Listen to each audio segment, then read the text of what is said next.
The language that I am speaking right now is on its way to becoming the world universal language, for better or for worse.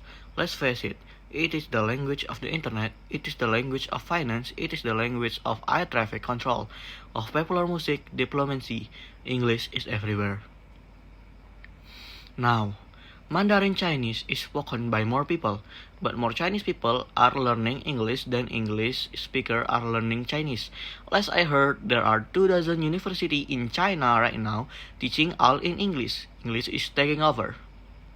And in addition to that, it is been predicted that at the end of the century, almost all of the language that exists now, there are about 6,000 will no longer be spoken. There will only be some hundred left, and on top of that, it is at the point where instant translation of live speech is not only possible, but is getting better every year. The reason I'm reciting those things to you is because I can tell that we are getting to the point where a question is going to start being asked, which is why should we learn foreign language, other than if English happen to be foreign to one. Why bother to learn another one when it is getting to the point where almost everybody in the world will be able to communicate in one?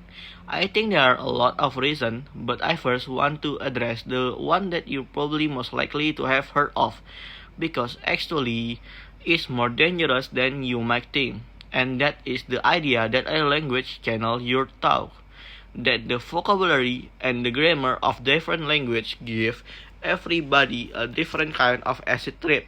So to speak, that is a marvelous inciting idea, but it's kind of wrong. So it's not that it's untrue completely. So for example, in French and Spanish, for word table is for some reason marked as feminine. So la table, la mesa. You just have to deal with it.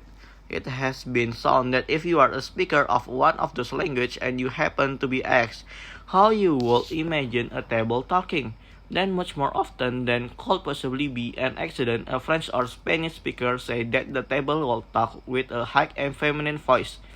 So if you are French or Spanish, to you a table is kind of a girl, as opposed to you if you are an English speaker.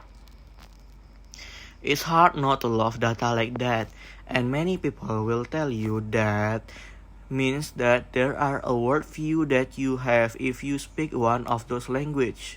But you have to watch out, because imagine if somebody put us under the microscope, the us being those of us speaking English natively. What is worldview from English? So for example, let's take an English speaker. Up on the screen, that is Bono. He speaks English. I presume he has a worldview now. That is Donald Trump. In his way, he speaks English as well. And here is Mrs. Kardashian, and she is an English speaker too. So here are 3 speakers of the English language. What worldview do those 3 people have in common? What worldview is shaped through the English language that united them is a highly fraught concept. And so gradual consensus is becoming that language can share talk, but it tends to be in rather darling obscure psychological flutter.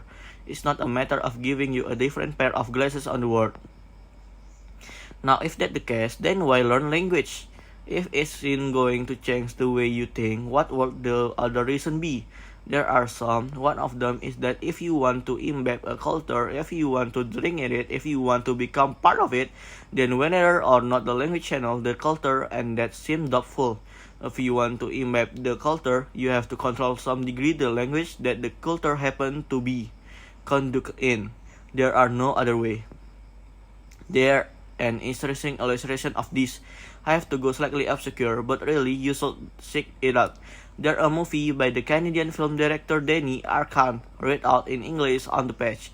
Denis Arcand, if you want to look him up, he did a film called Jesus of Montreal, and many of the characters are vibrant, funny, passionate, interesting.